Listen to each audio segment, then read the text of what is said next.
Le point suivant, si je vais vous le présenter, je suis en train de chercher mon petit document, puisque c'était notre collègue, Madame Le Gourriérec, dont c'est la délégation de suivre les questions de sécurité, mais elle est donc souffrante. Je vais me substituer à elle. Alors, il s'agit dans cette délibération numéro 13 d'approuver, de vous proposer la création d'un conseil intercommunal de sécurité et de prévention de la délinquance à l'échelle de Nantes Métropole.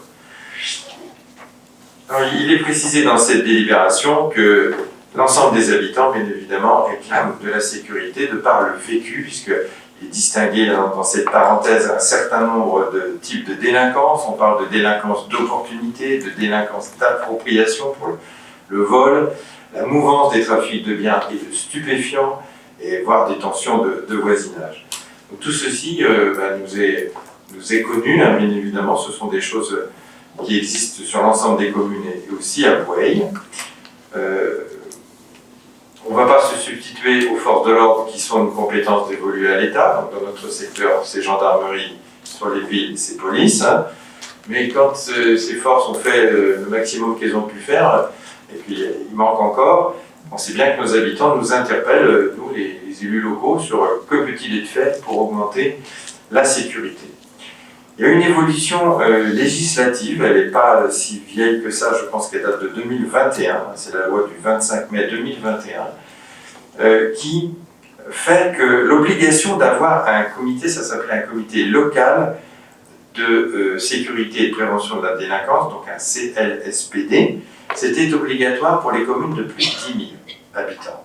Donc, oui, pas concerné. Mais la loi du 25 mai 2021 a abaissé ce seuil à 5 000. Donc, oui, concerné maintenant. Et pas que oui, il y a un certain nombre de communes de l'agglomération, et il y a la possibilité de se regrouper, ce qui est intéressant, parce que, vous le savez, la délinquance n'a pas de frontières, et donc, je peux passer, pardon, comme les sangliers, mais c'est pas un sujet simple, hein. Donc c'est intéressant de pouvoir échanger. Donc le conseil intercommunal de sécurité et de prévention de la délinquance, ce n'est pas une solution miracle à la délinquance, mais c'est une opportunité pour pouvoir échanger et renforcer les coopérations intercommunales pour mieux répondre aux enjeux de sécurité. Donc il vous est décrit dans la délibération, on rappelle ce qui est de l'ordre du pouvoir, ça ne se substitue pas au pouvoir qu'on appelle le pouvoir de police générale et spéciale des maires, ça ne vient pas le remplacer, on reste toujours responsable, mais la métropole ne va pas non plus piloter des actions, mais va organiser de la concertation et du partage d'informations pour comprendre, analyser un certain nombre de faits. En particulier, moi je serais demandeur de meilleure compréhension de tout le cheminement des trafics de drogue, c'est quelque chose qui, pour le combattre, il faut bien connaître les choses. Donc, on n'a pas forcément ces éléments-là aujourd'hui au niveau de la ville de Boueil. Donc, vous avez à la page suivante le rappel des fonctions de ce fameux conseil intercommunal, une fonction d'analyse et d'observation pour appréhender les phénomènes d'insécurité à l'échelle de la métropole, l'évolution de la délinquance dans la métropole. Il y aura une fois par an une réunion avec le préfet sur le même modèle que nous avons une fois par an une réunion avec les gendarmes et les communes voisines. C'est la communauté aujourd'hui de brigade Le Pèlerin Boueil qui tous les ans nous fait une réunion pour nous présenter les statistiques de la délinquance sur l'ensemble des communes, les 9 communes qui composent cette communauté de brigade. Donc là, ça sera la même chose, mais à une échelle développée sur le plan métropolitain. Il y aura une fonction d'appui de la métropole aux communes autour de dispositifs de portée métropolitaine, et puis une fonction de renforcement de la coopération intercommunale si les communes décident de faire des choses ensemble. Il y a 2 exemples qui sont cités là. Un qui ne nous concerne pas, c'est le centre de supervision urbaine. Là, on supervise avec des caméras, mais on les suit en direct. Il y a quelques communes dans des secteurs très sensibles qui ont adhéré à ce système-là. Ce n'est pas le cas de Boueil. On a des caméras, mais pas en surveillance 24 heures sur 24. On va chercher après les images lorsqu'il y a des faits. Et puis, il y a la police métropolitaine des transports en commun. On avait aussi déjà délibéré ici. Et la police municipale, notre police municipale, me confirme que régulièrement, cette police métropolitaine des transports utilise aussi les transports de la TAN jusqu'à Boueil. Ils ont des rencontres avec les forces de cette police. Donc ça nous concerne. Le fonctionnement de ce Conseil intercommunal sécurité et prévention de la délinquance, vous avez sa composition avec le préfet et le procureur de la République. Donc c'est quand même intéressant parce que c'est une des rares fois qu'on aura une opportunité organisée une fois par an de pouvoir directement interpeller le procureur de la République. Je peux vous garantir que ce n'est pas si fréquent en ce qui concerne les réunions officielles. Je crois que c'est arrivé pour moi une fois en 14 ans. Donc là au moins on aura une fois tous les ans. Je pense que c'est quand même un plus aussi. Hein. Après, est-ce que c'est efficace? Je n'en sais rien, mais enfin, en tous les cas, ça permet aux élus de saisir directement l'autorité de justice. On en parlera peut-être tout à la fin du conseil. J'ai quelques commentaires à faire là-dessus. Donc les maires, bien évidemment, le président du conseil départemental, parce qu'on dit que la délinquance n'a pas de frontières, même au-delà de la métropole, il y a tout le département, les représentants des services de l'État, mais aussi des représentants d'associations, d'établissements, d'organismes qui œuvrent dans les domaines de la prévention, de la sécurité, de l'aide aux victimes, du logement, des transports collectifs, de l'action sociale ou des activités économiques. Ça fait quand même un peu de monde. Réunion plénière une fois par an, mais aussi en formation restreinte autant de fois que de besoin, par des groupes de travail qui peuvent être constitués. Et pour mettre en place ce conseil intercommunal, il faut qu'il y ait consulter les communes, des délibérations de nos conseils municipaux, et ça se fait sauf si la moitié des communes ou un certain nombre de communes représentant la moitié des habitants s'y opposent. Les échos que j'ai aujourd'hui par la conférence des maires de la métropole laissent largement penser qu'une large majorité des communes, si ce n'est toutes d'ailleurs, risquent de donner une réponse positive. Mais bon, je pense que ce n'est pas encore fait dans toutes les communes. Donc, je vous propose d'approuver la création de ce Conseil intercommunal de sécurité et de prévention de la délinquance. Je vais vous dire que le fait qu'on le crée nous libère de notre obligation. On pourrait quand même faire un conseil local communal, mais bon, c'est encore une charge supplémentaire. Le fait d'avoir un conseil intercommunal nous évite d'avoir à le faire sur le plan communal.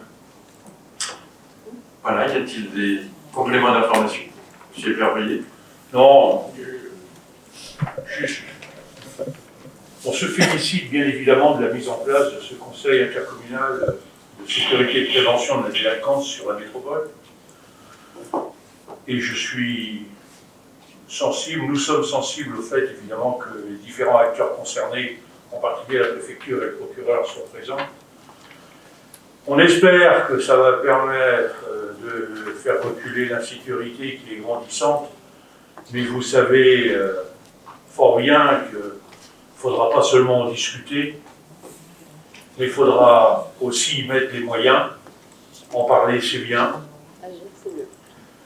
On profite de l'occasion d'ailleurs pour vous rappeler, monsieur le maire, votre engagement de campagne, sauf erreur de ma part, qui concernait le dispositif de vidéoprotection sur l'espace public d'Océan.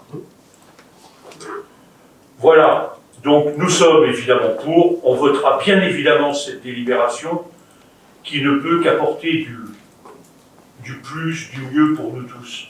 Mais on attend un peu quand même des actes, même, nous aimerions pas qu'à l'issue de ce comité qui réunit énormément de personnes, qui disent bah, on est désolé, ah c'est ballot, hein, parce que la police et la gendarmerie, bah, c'est pas nous, c'est l'État. Si c'est pour arriver à ces conclusions-là, ce serait extrêmement décevant, mais nous avons confiance, nous voterons non. Alors, ce serait dommage que dans ces structures on nous dise ça, puisqu'on sera précisément en face de l'État. Le procureur et le préfet, c'est bien l'incarnation de l'État. Je suis d'accord avec vous. Certains parlent des fois de grands bidules, grands machins. Voilà, c'est aussi ça. Mais ce n'est pas un outil opérationnel, c'est vraiment un outil d'échange. Et je suis bien d'accord que ce n'est pas ça qui va régler la délinquance. Sur une petite partie de votre question, je peux vous rassurer totalement. Un engagement de campagne, c'est fait pour être tenu le plus possible. Mais c'est un engagement 2020-2026. Alors, nous avons installé sur un certain nombre d'espaces qui produisent des effets. Régulièrement, il y a eu des plaintes avec des consultations de caméras, parce que j'ai lu parfois des choses où on laissait penser qu'il n'y avait pas, ou qu'il y avait une hostilité. Ce n'est pas du tout le cas, il n'y a pas d'hostilité. Il y a déjà des choses en place depuis plusieurs années maintenant. Nous avons mis en place de la surveillance sur des espaces publics sensibles qui nous permettent, encore récemment, d'identifier des personnes qui ont cassé, par exemple, une vitre à René Gauthier. Donc forcément, s'il n'y avait pas de caméra, je peux vous dire qu'on ne saurait pas qui l'a fait, parce que personne vient à la mairie pour dire c'est moi qui ai cassé la vitre.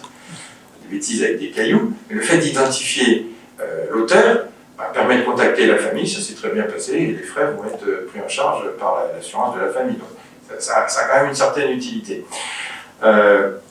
Et nous avons mis dans notre programme que nous voulions poursuivre, dans le cadre des échanges avec la gendarmerie, donc je vais être très très clair, il y a un secteur qui semble intéressant, stratégique, parce que c'est un carrefour, c'est un nœud routier, c'est la place des échoppes. Alors nous n'allons pas le faire tout de suite, ce serait, je pense que vous serez d'accord pour dire que ce serait un petit peu mettre la charrue avant les bœufs. Il y a des constructions qui vont se faire, terrasse du lac, donc il va falloir les positionner ces caméras en tenant compte de ces installations. Donc on a en tête que dès que les bâtiments sont sortis de terre, nous installons les caméras pour tenir compte des angles de vue. Et ça serait un peu dommage de le faire aujourd'hui, puis de s'apercevoir qu'après il faut redéfaire pour réinstaller ailleurs. Donc ça sera bien fait durant ce mandat. La place des échoppes sera, dans le cadre de nos programmes, c'était ça l'engagement. On le tiendra, mais je vais simplement expliquer déjà à ceux qui m'ont posé la question que c'est une question de bon sens de ne pas mettre la charrue avant les bœufs. Mais je reviens, parce que vous m'avez entraîné sur cette explication, je reviens sur notre, mais ça permet de donner un message très clair, il n'y a pas de souci pour nous là-dessus. J'ai été déposé ce matin en gendarmerie pour un extincteur qui a été vidé, et là aussi, il y a des images, donc c'est intéressant puisqu'ils sont identifiés, les gendarmes ont fait leur travail, puisque c'est eux après qui visionnent, et nous allons pouvoir réclamer ce qui est dû sur ce type de dégradation. Je referme cette parenthèse pour vous ramener sur la délibération qui est la création de ce conseil intercommunal de prévention de la délinquance. Qui s'abstient? Qui vote contre?